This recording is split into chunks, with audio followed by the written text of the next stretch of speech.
नमस्कार दोस्तों।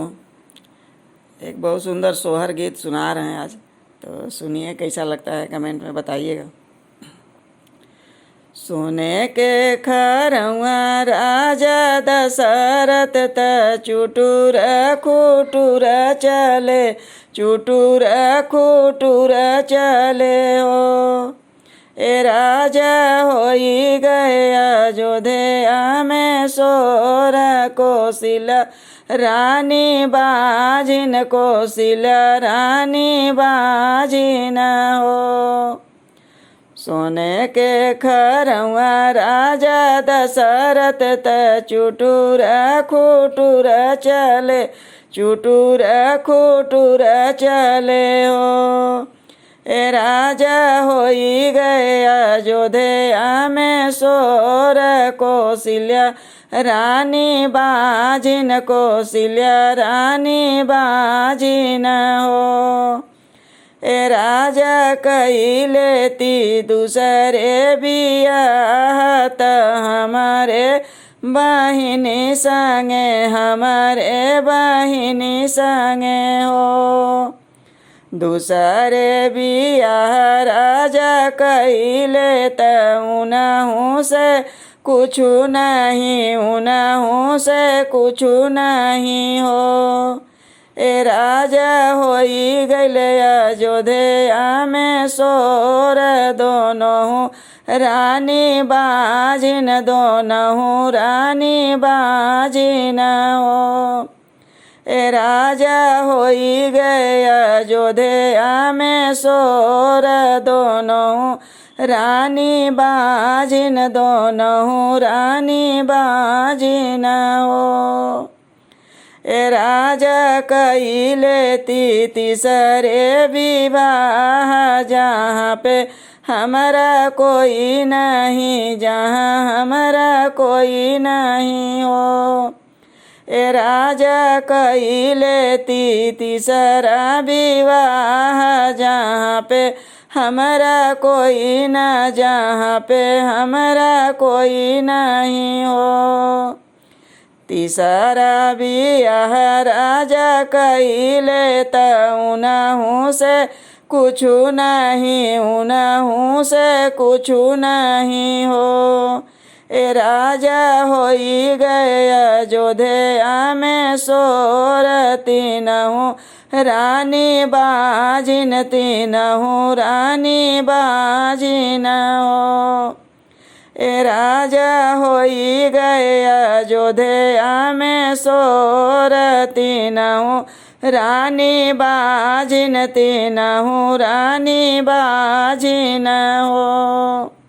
हाथ जोरी बोलली कौशल्या रानी, सुन मोरे राजा त सुन मोरे राजानु हो।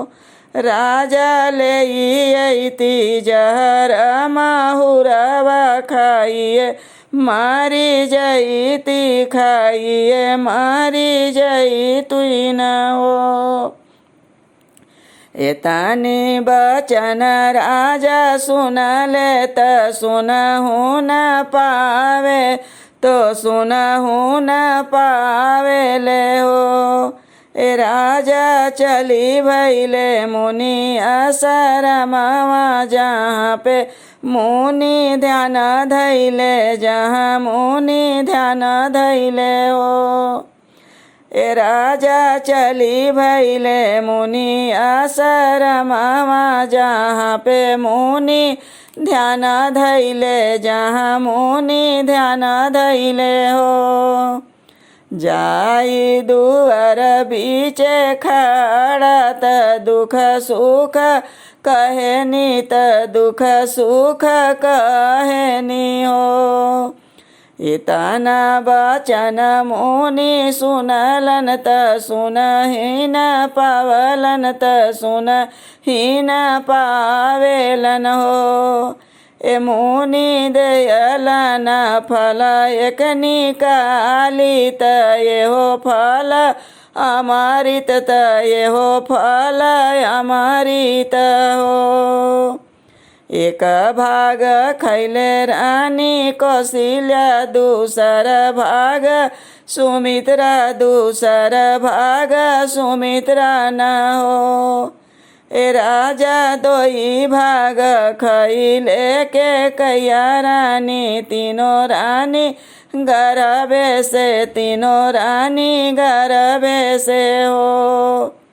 ए राजा दोई भाग खैले के कैया रानी, तीनों रानी गर्भे से, तीनों रानी गर्भे से हो। कौशल्या के जन्मे श्री राम, सुमित्रा के लक्ष्मण, सुमित्रा के लक्ष्मण हो। ए राजा के कई के भरत शत्रुघ्न, महलिया उठे सोहर, महलिया उठे सोहर हो। ए राजा के कई के भरत शत्रुघ्न, महलिया उठे सोहर, महलिया उठे सोहर हो। सोने के खरवा राजा दशरथ, चुटुर खुटुर चले, चुटुर खुटुर चले हो। ए राजा होई गए अयोध्या में सोर, रमैया जन्म लिहलन, रमैया जन्म लिहलन, महलिया उठे सोहर, महलिया उठे सोहर हो।